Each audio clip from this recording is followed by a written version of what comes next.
Vous voyez quand même, il nous parle de son destin présidentiel. Enfin, moi, je suis quand même complètement choquée par ça. Alors c'est pour nous dire que c'est pas le sujet, mais il en parle quand même. La question lui est posée. Son destin présidentiel, ça a été quoi? Ça a été de liquider la nation. Il a liquidé la nation, c'est-à-dire qu'aujourd'hui, il fait œuvre de destruction. Et il n'est pas capable de s'opposer à des destructions qui ne sont pas de son fait. On a parlé de la crise du Covid, qui évidemment n'est pas de son fait.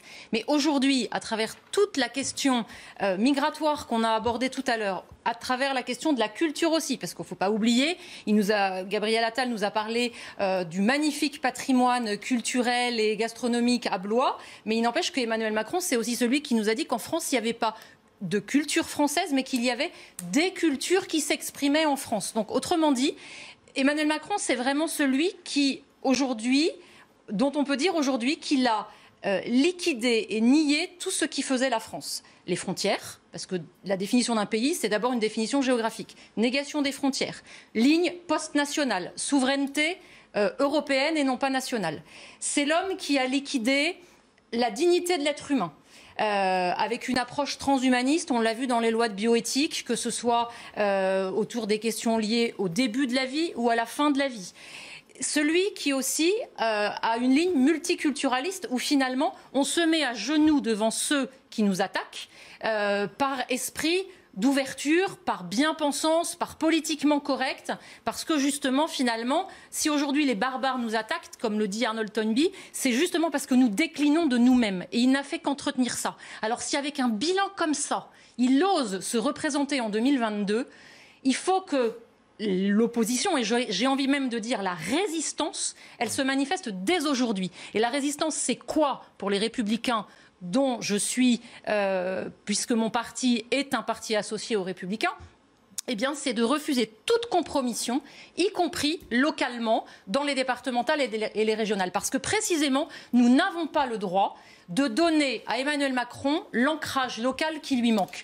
Nous n'avons pas le droit de lui donner ceux qui, en tant que conseillers départementaux et régionaux, seront demain les grands électeurs à même de faire basculer le Sénat. Et ça, avec le mouvement conservateur, je m'y oppose de toutes mes forces. Portrait au vitriol que vous faites d'Emmanuel Macron et message envoyé, si j'ai bien compris vos mots, à certaines personnalités du parti Les Républicains comme Renaud Muselier, tenter localement pour les élections régionales de faire alliance avec La République En Marche. Et de conforter Éric Ciotti. On va en parler. Cette ligne. On va en parler. Fondamentalement, Éric Ciotti pense que les Républicains sont de plus en plus proches du Rassemblement national et inversement. Vous savez, il y a un principe, c'est que la nature a horreur du vide. Et ce qu'on peut reprocher à la droite, et ça ne tient pas qu'aux Républicains, j'ai envie de dire, ça date peut-être du RPR, de la fin du RPR, de l'UDF et de l'UMP, c'est d'avoir délaissé des sujets qui pourtant sont capitaux pour la défense de la nation, pour la préservation, pour la conservation de la nation. Et comme la nature a horreur du vide, eh bien, on a laissé prospérer le Rassemblement national sur un terrain qu'on n'a pas occupé. Et c'est une faille de la droite, moi je le reconnais, je le dis. La deuxième faille plus structurelle, je dirais, c'est que l'UMP était une machine de guerre pour gagner une élection. C'était pas forcément une structure à même de garder le pouvoir. Parce que quand on fait un rassemblement large, on le fait sur le plus petit dénominateur commun et on abrite chez soi forcément des personnes qui ont des avis assez divergents. Et c'est ce qui a fait naître au sein de l'UMP puis de LR des chapelles dont je suis, parce que précisément il faut que chaque composante de la droite insiste sur un aspect plutôt que sur un autre.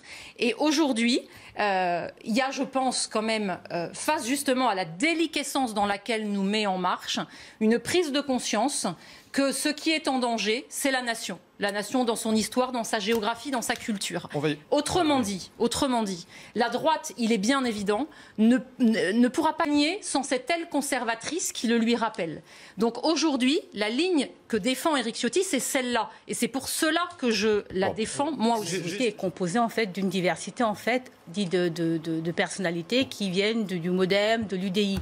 Donc je pense qu'effectivement il y a une force à trouver dans cette diversité et la droite a sa place la preuve c'est qu'effectivement il y a des LR qui sont passés dans le gouvernement de monsieur Macron, donc il n'y a pas de raison qu'on ne trouve pas des personnalités, des intelligences qui œuvrent en fait au développement, au contrat social de la nation. Un tout dernier mot là-dessus. Un tout dernier mot. En fait, c'est tout simplement parce que la difficulté aujourd'hui pour LR, c'est de savoir si elle a, avec la politique d'Emmanuel Macron telle que je l'ai dressée tout à l'heure, une différence de degré ou une différence de nature.